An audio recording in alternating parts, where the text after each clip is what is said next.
Hello, everyone. Welcome back to another video with On Point Politics, your number one stop for all things polling and election analysis in the United States. And today, we're going to be covering the 2024 presidential election and all the updates that we currently have as of right now. Make sure to hit the like button and to subscribe if you want more content just like this. And so, right now, guys, as of today, Donald Trump is starting to surge in the national polling, which we all expected him to do. And what I said was going to happen a couple weeks ago. I basically told everybody, don't be surprised if he starts catching up at the very end, like he always does.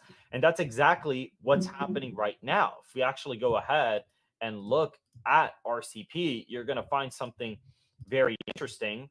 But we'll see right here that as of right now, Donald Trump is catching up in all the swing states, and it is not looking great for Kamala Harris at all. We can actually see that he's taking the lead in all the swing state polling except Wisconsin, which always tends to be a state that polls a little bit more to the left of what it usually votes by. It usually tends to have a pretty bad polling error since it's a more rural state, and rural states tend to be a little bit harder to poll. I don't think people have noticed this, but a lot of the times when you have more rural voters in the state actually can be a lot more difficult to poll than most states are.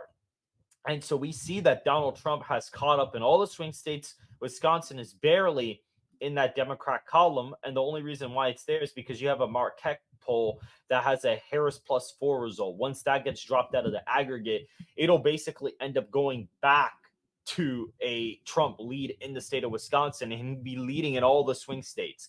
And to see that for the Harris campaign a few weeks away from the election is really bad, because looking at Biden, he was pulling ahead by 6.3%. Clinton was pulling ahead by 6, and the state ended up being around a tie either direction, depending on the year. I mean, it was basically within a point for either the Republican or Democrat in 2016 and 2020. And now Harris is tied in the same aggregate. So, again, if that polling error occurs once again, you're going to have like a 5 point win in Wisconsin for Donald Trump, which is actually pretty close to what we have right now. And when we look at another swing state, for example, Michigan, Donald Trump is polling ahead at 0.9%. Guys, Clinton was polling ahead 4 years ago by 11 in the state, and she ended up winning, or she actually ended up losing the state very narrowly. I mean, it was close, but she ended up kind of trailing towards the end, or at least started to lose ground at the end of the cycle. And looking at Joe Biden, he's pulling ahead by 7.2, and he won the state by basically 2.8. So this is not a good sign for Kamala Harris at all. It's really not a good sign.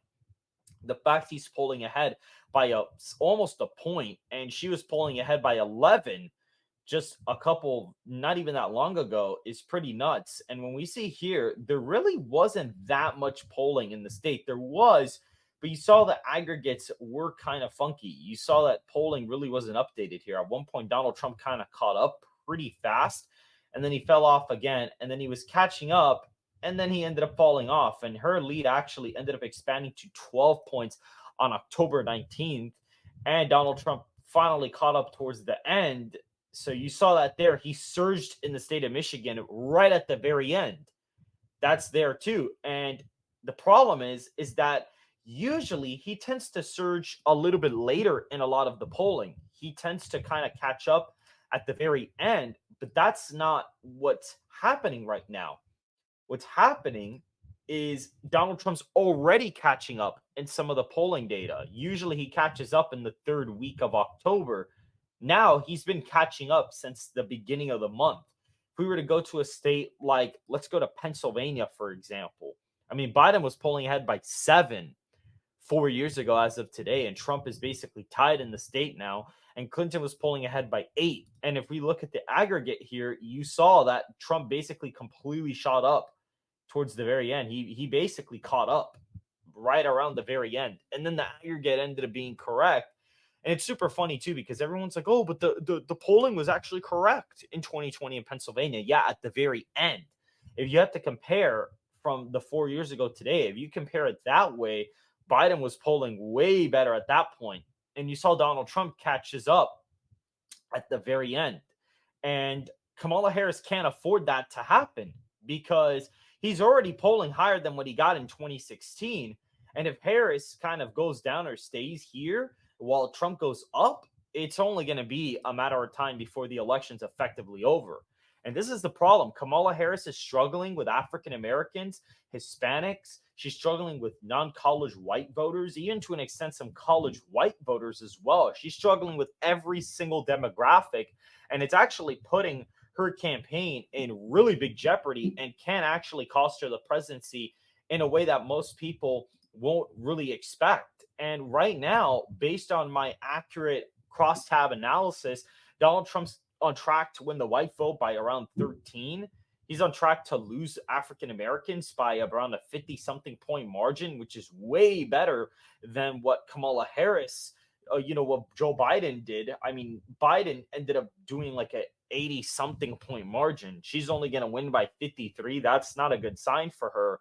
Hispanics, he's on track to only lose them by 14, and he lost them by like 30 something points last time.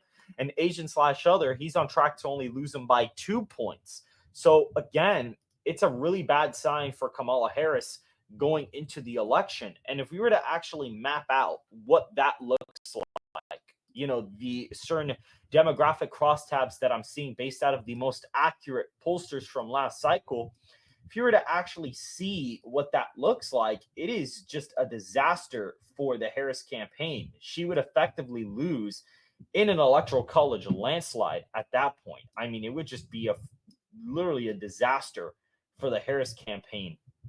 We see here she's getting around 76% of the black vote. He's getting about 19 in this crosstab analysis.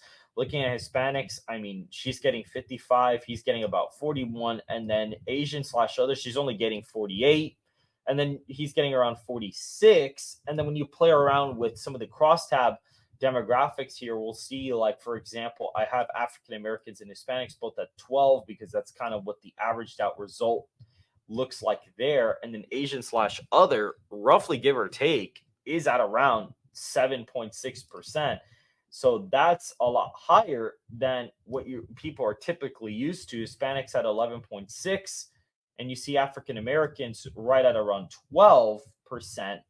So when you see that on the electoral map, Donald Trump is actually winning the electoral college by a very similar margin to what we're suggesting by. This margin actually adds up to Rasmussen's margin, and he's winning all of the swing states by a pretty decent amount. I'll actually go ahead and show that on my map on my screen right now, but we'll see that when you plug in these crosstab demographics, he's winning Wisconsin by 5.5, which if you apply that polling error that we talked about earlier, it looks very similar to that in the state. Harris is basically winning Minnesota by a tilt margin. That's kind of what we have right now, actually.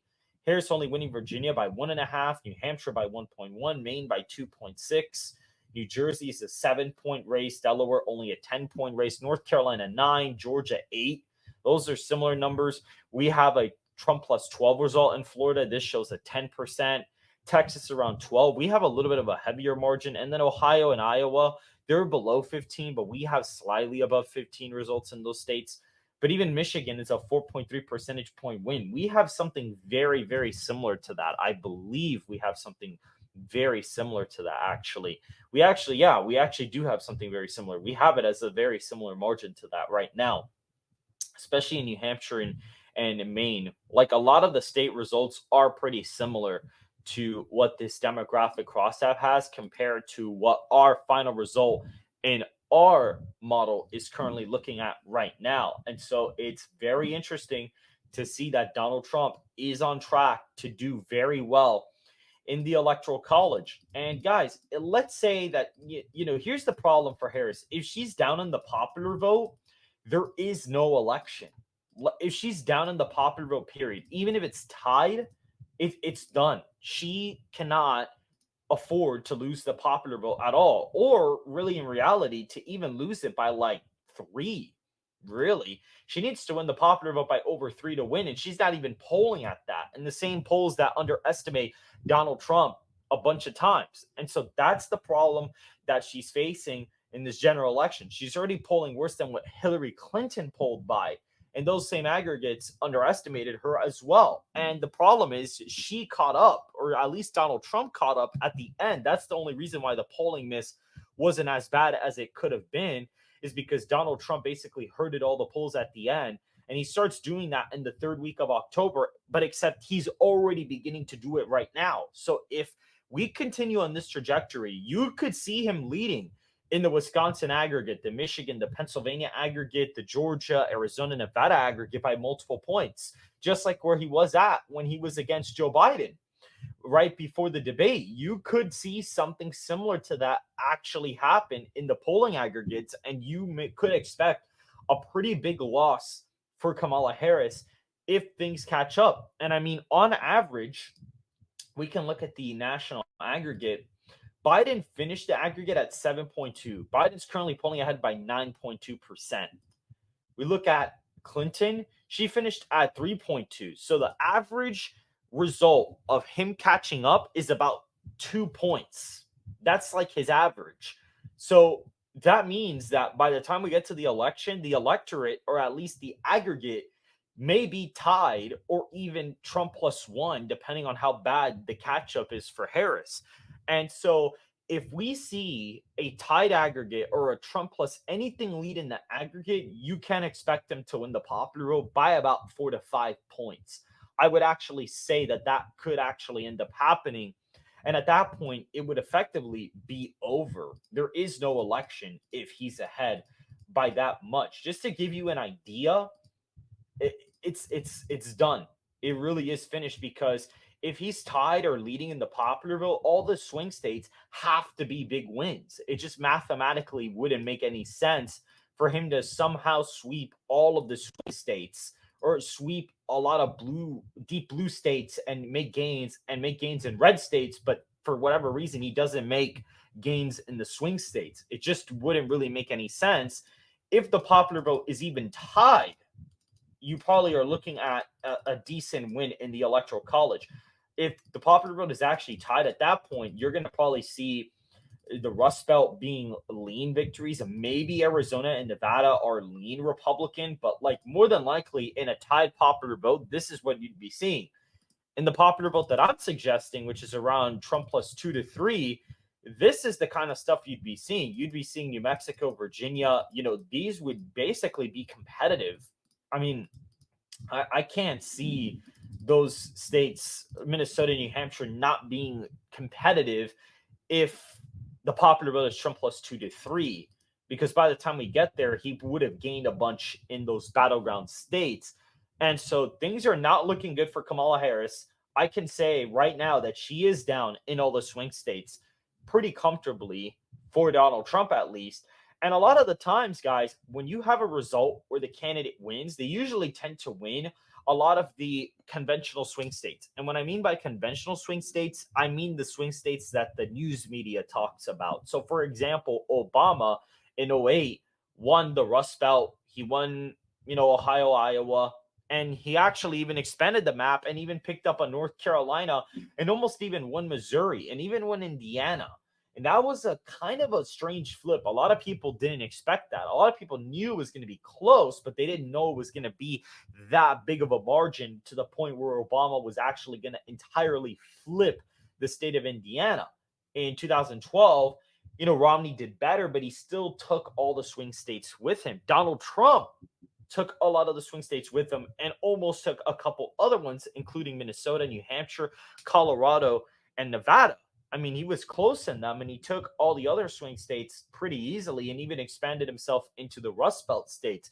So usually when a candidate wins now, it's not like the Bush elections where it was like razor thin between a few states and it's like a 2-something to 2-something margin. It's like now usually it's the candidate who wins gets 300 electoral votes plus. That's usually what tends to happen now. And so with the demographic improvements for Donald Trump, I cannot see him getting under 300 electoral college votes.